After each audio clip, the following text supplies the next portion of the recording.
來呢，中長髮給人感覺都是成熟穩重、嫵媚多姿，但是如果打理不當的話呢，也會顯得沉悶和雜亂無章。那麼看一下 Michael 呢如何去幫我們塑造這個造型。那麼之前呢 ，Michael 已經是選用了沙宣三重修復負離子直髮夾 VSR033CN 型號呢，為我們進行造型了。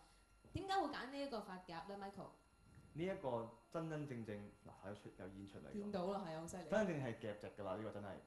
佢比較大，比較好力，所以你可以大幅度啲女仔咧成幅咁樣去夾。尤其是頭髮多啲就好慳時。頭先嗰個比較細咧，用得會比較 detail 少少。呢一個咧可以大啲，因為咧佢又一樣係陶瓷版面啦，負離子嘅釋放器喺入邊，可以令到頭髮滑啲啦。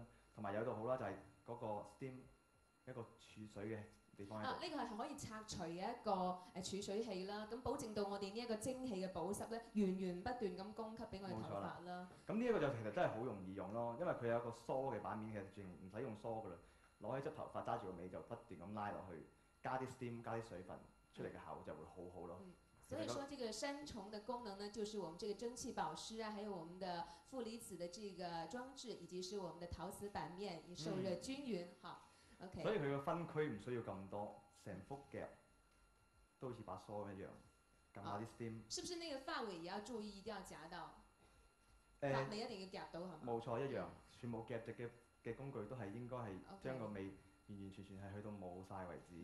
同時，你們大家留意到哈，其實 Michael 呢做了第3個模特操作的時候呢，都是沒有用梳子哈，徒手就可以操作，非常的方便。